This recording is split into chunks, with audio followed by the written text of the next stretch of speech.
Ms Patten with a question, please. Thank you, President. My question is for the Agriculture Minister and follows on a little bit from my good colleague, Mr Quilty.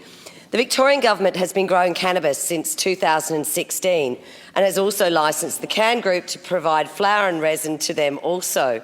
Given the relatively quick growth cycle of this plant, this means that there is quite a stash somewhere.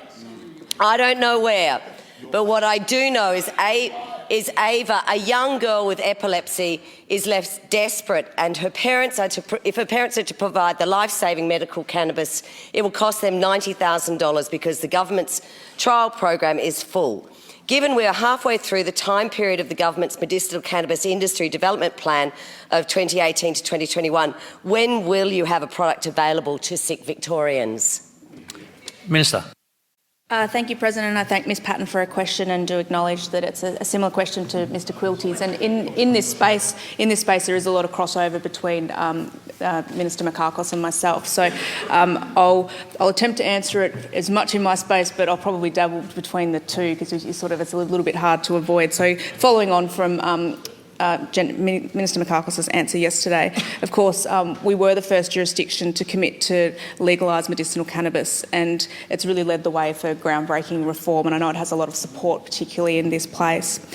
Because of the leadership, the Commonwealth came on board after the event and created new access pathways for imported and local medicinal cannabis products, but their regulatory requirements have made the development of the product far more complex than we had originally envisaged, and it led to increased costs and some delays. So the only way that we can ensure affordable access for Victorians who need this medicine is to get the federal government to put these medicines on the PBS, and we'll continue to advocate for that. Our commitment in 2014 was to provide access to the medicines for kids with severe epilepsy and to stimulate an industry around it, and we've delivered on both of those fronts. The local product is still in the process of production, but as you know, 60 kids are currently getting access to the medicine they need. The work of the former Agriculture Minister in developing the medicinal cannabis industry development plan has provided certainty and leadership in this regard. AgVic do have a large collection of strains and they're doing breeding programs and research is underway. It's not the intention that Agriculture Victoria will commercialise the product, but we work with companies that do want to commercialise, and the cannabis industry has gone from strength to strength because of those partnerships.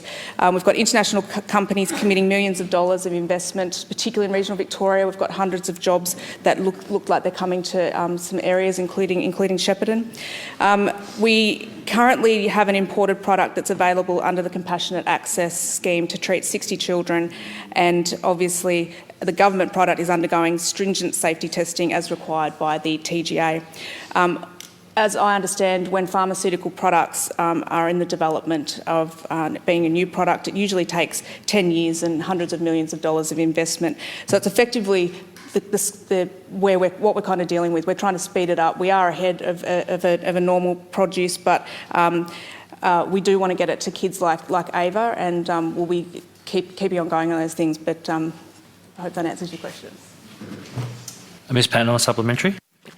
Thank you, Minister, for your response. And I didn't get a date of when that product would be available. However, I appreciate the process, and I know it is difficult, but I also know that we are importing product with a far lower testing level than we're currently implementing for ourselves. The government bought a very expensive extraction machine in 2016, and I understand that they've extracted a substantial amount of resin, but the department is still at using strict GMP, which is great, but seem to be going through a tortuously slow tortuously slow process. Given the desperation of a number of families, will the government consider a conditional release of medicine to meet these urgent needs?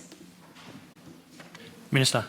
Thank you, President. I thank Ms Patten for her supplementary question, and I'll refer to my substantive answer, and I understand, outlined that the federal government, we're trying to work with the federal government and make medicine available to the sickest kids in need, but in terms of access to the medicine, I have the plants, the Minister for Health has the medicine.